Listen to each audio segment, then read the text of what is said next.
This week, something wonderful happened. Javier Milei, a libertarian conservative with a colorful past and a penchant for video virality, won a stunning election victory in Argentina, a country that has witnessed left-wing financial and economic mismanagement for decades. We can all hope Milei's election serves as the beginning of a backlash to the so-called pink wave. That pink wave isn't an iron wall as it was with Soviet-occupied Eastern Europe. It is popularly elected leftist governments in South and Latin America that have increasingly pursued not only economic redistributionism and nationalism of industry, but outright tyranny and anti-Americanism. For all the American press's talk of creeping authoritarianism across the globe, when it comes to America's southern neighbors, the real threat is creeping socialism, with its attendant record of poverty, human rights abuses, and threats to democracy.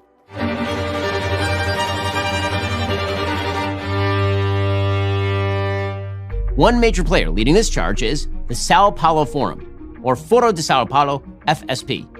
Imagine a group of right-wing parties who got together each year to plot international cooperation with each other. That would be fodder for massive media coverage, accusations of conspiracy. But that's precisely what the FSP is. The forum was created in response to the fall of the Berlin Wall. It was an attempt to rebrand socialism and communism for the new age. Members of the FSP include the current leaders of Venezuela, Bolivia, Brazil, Chile, Colombia, Cuba, Dominican Republic, Honduras, Mexico, Nicaragua, Panama, and St. Lucia. Participants must commit to willingness to renew leftist and socialist thought, to correct mistaken conceptions, and to reaffirm its emancipating character. Countries with FSP leadership have been dominated by corruption, slowed economic growth, and represent a pink tide that threatens America's interests in our own hemisphere. There's a history and a pattern to that pink wave. The first pink wave happened shortly after the Cold War. South and Latin America were predominantly open to free market economics and more conservative governance. But, as with many countries experiencing the rough transition from centralized economics to free markets, the reaction came quickly. In 1998, socialist dictator Hugo Chavez was elected in Venezuela. He quickly transformed one of the most prosperous countries in the region, a country with massive oil reserves, into a hellhole backwater economically. Chavez's victory was followed by Lula da Silva's in Brazil in 2003 and Evo Morales's in Bolivia in 2006. They were followed in their ascension by others, including Cristina Fernández de Kirchner in Argentina in 2007. With the commodities boom ending with the recession of 2007-2008, and with the decline of China as a global economic power, the pink tide ended in electoral disaster. In 2015, Kirchner's heir apparent was defeated by a center-right opponent. Dilma Rousseff, Lula's former chief of staff, was removed from office that same year, impeached for corruption, and in 2018, Jair Bolsonaro won election in Brazil. Beginning in 2018, however, with the rise of Andrés Manuel López Obrador in Mexico, the left struck back, ushering in a second pink wave. In 2019, Argentinian Peronist Alberto Fernández took the presidency. Luis Arce and his movement for socialism dominated the 2020 Bolivian election. In 2021, Peru elected socialist Pedro Castillo. Honduras elected leftist Xiomara Castro. And in Chile, Gabriel Boric won his election. In 2022, leftist Gustavo Petro, former Marxist guerrilla member and Hugo Chavez acolyte, became the first leftist president of Colombia ever. So, what have the consequences of left-wing rule been in these countries? They've been nothing short of disastrous. We begin with Venezuela. Venezuela's GDP dropped roughly 3/4 between 2014 and 2021. Oil output has dropped dramatically. Its debt burden is at least $150 billion. Hyperinflation has set in. In 2018, inflation was 130,000% and remains at 234% in 2022.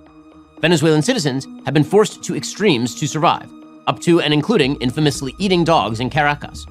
This is why more than 7 million Venezuelans have fled Venezuela since 2014. Brazil. In the aftermath of Jair Bolsonaro's election, the international media, largely left-wing in orientation, talked up the supposed risks of dictatorship. But it was Lula, head of the Workers' Party, who had been convicted in 2017 of bribery and money laundering. Later, the Supreme Court would vacate the case on a technicality, although the charges were never disproved.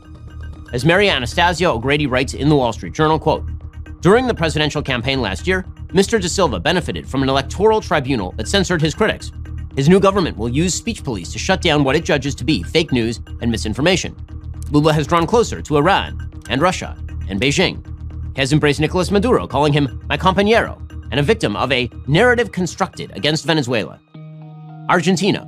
Leftism is destroying Argentina's economy. Inflation is currently running at 140%.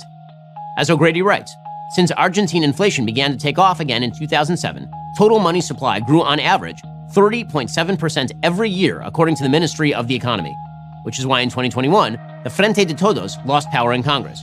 It's also why Javier Milei is now president-elect. Mexico. Andrés Manuel López Obrador, also known as AMLO, has attacked formerly autonomous agencies, attacked journalists by exposing their personal income data, violated electoral laws, used his judicial branch to prosecute his enemies.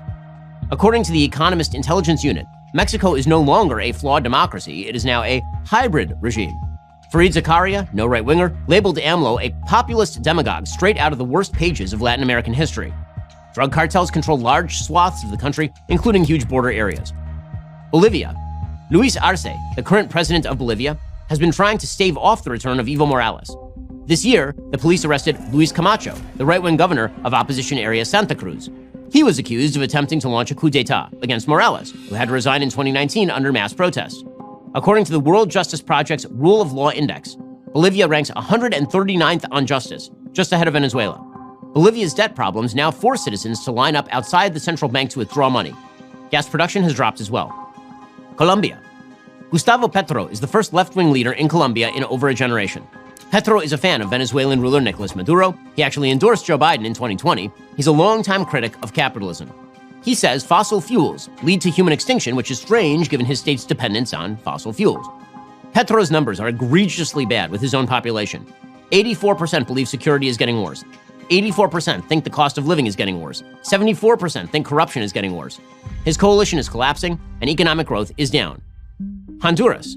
Honduran President Xiomara Castro, the wife of the former Honduran president who was ousted after he attempted to violate the law by centralizing power in the state, has herself suspended constitutional rights in some areas of the country, supposedly in order to combat extortion from criminal gangs. The head of the National Anti-Corruption Council has been forced to flee the state in order to avoid threats. According to Freedom House, institutional weakness, corruption, violence, and impunity undermine the overall stability of Honduras. Journalists, political activists, and women are often the victims of violence, and perpetrators are rarely brought to justice. Nicaragua.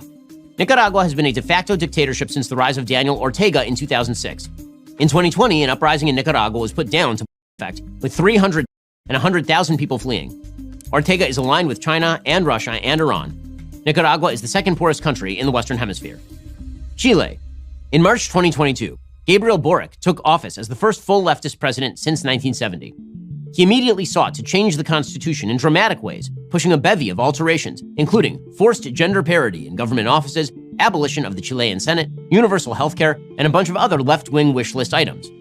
The constitution failed by a 62% vote. This forced Boric to fire 6 members of his cabinet and move more toward the center-left. Rising crime has also forced Boric to move to the right. Boric has been relegated to attempting to nationalize its lithium reserves in a foolish attempt to boost its economy, and attempting to bribe citizens with cash transfer payments.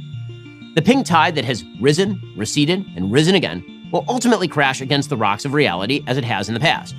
Corruption and lack of rule of law create the preconditions for dissatisfaction with any government, but left-wing governments in Latin and South America have channeled that dissatisfaction into anti-democratic centralization of power and impoverishment of their own citizenry. It's well beyond time for Latin Americans to recognize that the true threat to their futures comes not from the conservative right and free market economics, but from the would-be socialists who have consigned their countries to underdevelopment and suffering. Milei's election is one of the first steps in that understanding. We should hope it isn't the last.